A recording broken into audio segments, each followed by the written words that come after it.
No amount of compensation can compensate these people for the pain that they have suffered, not only them but also their families and friends. I have a number of questions for the Minister, and I would also like to take this opportunity to put some other matters on the record which hopefully would be helpful for later debates. First question I have for the Minister: can he confirm that there will be no upper limit on the amount of compensation? Secondly, explanatory note 14 to the bill states that the scheme will be administered by the Post Office. Why? Who on earth could have any confidence in the Post Office to be fair? Surely the entire board needs to be sacked and a new board needs to handle this, or an independent body needs to be created. I don't think many people will have any confidence in the current board's ability to handle this matter in a fair way. Thirdly, there are press reports, and the Minister may have seen them, that one postmaster got a compensation of £15.75. Could he look into this, please? And I have looked at the 14-page form that this sub-postmaster filled. I would not like to complete that form. It is effectively asking me, or the sub-postmaster, to give up the rights for any future claim. That is utterly inappropriate, and that is another reason why the Post Office is not a suitable body to handle the compensation claims. So I hope he will attend to that as a matter of urgency. A number of comments have been made about accountability. Directors and auditors have been mentioned. I'd just like to put some matters on the record in relation to that. I have checked that the Companies House filings today. Between year 2000 and 2023, there were 83 directors of the Post Office. 83. Not one of them, despite full inside knowledge, went on public record to say that something was wrong. They were complicit. They lied. They committed fraud. 83 of them, my lords. The Post Office also had several non-executive directors who are supposed to challenge what the executive board does. None ever spoke up, despite being heads of the audit committee, and they had a risk management committee too. There's been a conspiracy of silence, a conspiracy basically of injustice and fraud, and they all need to be held to account. Earlier on, noble lords asked questions about what on earth happened to the money that was extracted from sub-postmasters under fraudulent pretenses. Well, let me draw the attention, and this may interest a number of people here. This is in the second sight report for 2015, paragraph 2211.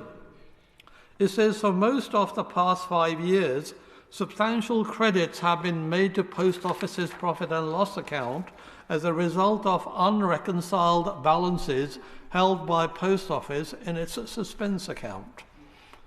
Paragraph 2212 adds, it is in our view probable that some of those entries should have been recredited to branches to offset losses previously charged. That was in 2015. Post Office did not do that. Directors who were on performance-related pay were very keen to boost the bottom line. They directly benefited from this particular fraud. So they all knew for years that something was wrong, but still continued with it in exactly the same way. There are also violations of the Companies Act requirements by directors of Post Office. For example, Section 386 of the Companies Act 2006 requires directors to keep, and I quote, adequate accounting records, unquote. In view of the flaws of the Horizon system, it must be doubted that the company actually did so. And the failure to keep adequate accounting records is a criminal offence. So what exactly has the government been waiting for? Why has it not really charged them for it? Is it because we haven't actually got an enforcer of company law in this country? There is no central enforcer. We are almost unique in the Western world in that respect. Section 172 of the Companies Act 2006 requires directors to act in good faith, promote the success of the company for the benefit of its members as a whole, and in doing so requires them to have regard for the interests of employees, suppliers, customers, community, and have high standards of business conduct. Anyone looking at the 300 pages of High Court judgment would conclude that the directors totally failed to actually do that. Unfortunately, we haven't got an enforcer of company law. So again, the onus is on the government now really to act. So hopefully the minister will be able to tell us what action has been taken, will be taken, and I have no confidence in the insolvency service being able to do anything. We'll be waiting another 10 years. Now, what about auditors? Now, Ernst Young were the external auditors of the Post Office from 1986 to 2018 for the entire period of the scandal. As part of their statutory duties, auditors are required to state whether, in their opinion, adequate accounting records have not been kept or returns adequate for audit have not been received from branches not visited by them. The company did not keep proper accounting records, as I just said earlier. So despite the overwhelming evidence to the contrary, Ernst Young said that they were satisfied. How on earth could they be satisfied? They picked up 1.8 million in fees in the previous 2 years. Was it all to do with money? And it's not the first time that we are talking about the role of auditors, my lord. There are numerous scandals. I have published a lot of academic and other research on this.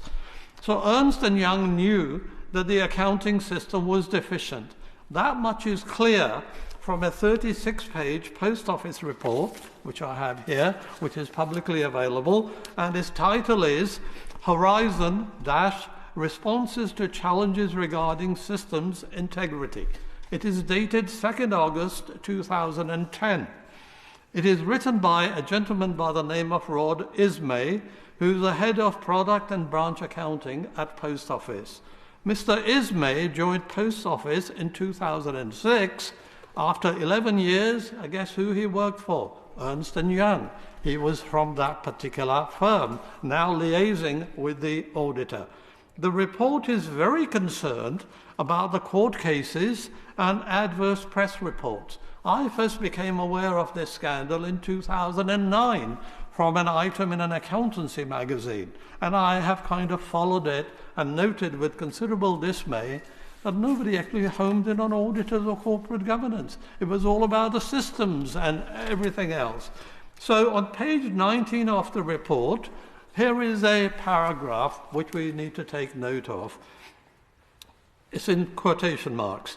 Ernst Young and Deloitte, they've been involved in some capacity, are both aware of the issue from the media, and we have discussed the pros and cons of reports with them. Full stop. Both would propose significant caveats and would have limits on their ability to stand in court. Therefore, we have not pursued this further. Okay, next paragraph, again quote. The external audit that E&Y, that's Ernst Young, performed does include tests of POLs, that's Post Office Limited's IT and finance control environment, but the audit scope and materiality means that E&Y would not give a specific opinion on the systems from this, end of quote. Another paragraph, I again quote, and this is most damning. It is also important to be crystal clear about any review if one were commissioned. Any investigation would need to be disclosed in court. Although we would be doing the review to comfort others, any perception that POL doubts its own system would mean that all criminal prosecutions would have to be stayed. It would also beg a question for the Court of Appeal over past prosecutions and imprisonments.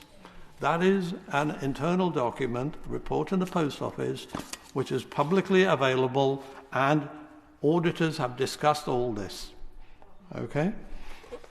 Now, so the point then is Ernst Young had considerable awareness of the issues, systems and internal failures. So on 27th March 2011, they actually wrote to the management of Post Office. And let me just quote you from that letter, just 2 paragraphs. Firstly, they say the outsourcing of Post Office Limited's IT function to a third-party provider, in bracket Fujitsu, creates a degree of complexity and difficulty for POL in gaining assurance that these are adequate. Next paragraph. We noted that POL are not usually involved in testing of fixes or maintenance charges to the in-scope applications.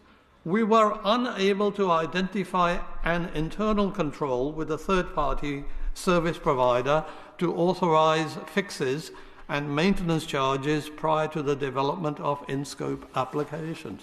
So they know Fujitsu are pulling the strings, having unauthorized access to anything and everything.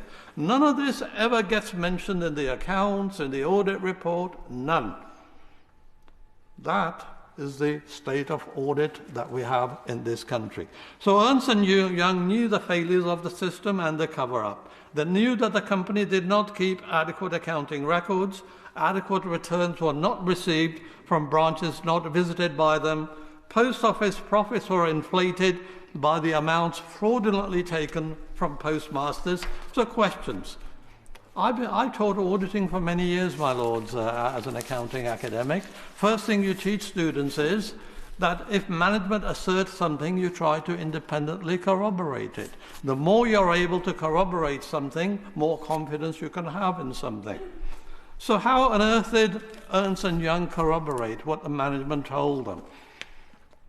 Or did they just simply rely upon it? How did they verify income and profits, which had millions possibly, I don't know how much, loss of money given by innocent sub-postmasters and is simply taken by the Post Office? So EY knew that Post Office had suspense accounts. The existence of prolonged suspense accounts is an indication of accounting misstatements and possibly fraud. That is, I'm sure my noble Lord Palmer would agree with that. So they should have been put upon inquiry that something is wrong. And that went on for years and years. So how did Ernst Young test any corporate reconciliation of those suspense accounts? How were they persuaded to believe that no provisions were needed or to be made for any contingent liabilities, given that they had access to all the press clippings and everything? Okay, so there's an issue. So every year, Ernst Young gave the company its customary clean bill of health. And in the final 2 years, as I indicated, collected 1.8 million in fees. So as a sole shareholder of the Post Office, the government really needs to sue Ernst Young, because they owed a duty of care to the company at the very least, if not to anybody else. They've been utterly negligent. They've been a party to cover up. Government needs to have the Ernst Young audits investigated from 1999 onwards, not just 1 year, the whole period. What exactly were they doing? So I'm hoping that the minister will say, yes, that will begin tomorrow or next week or next month, but we need to be very firm on this.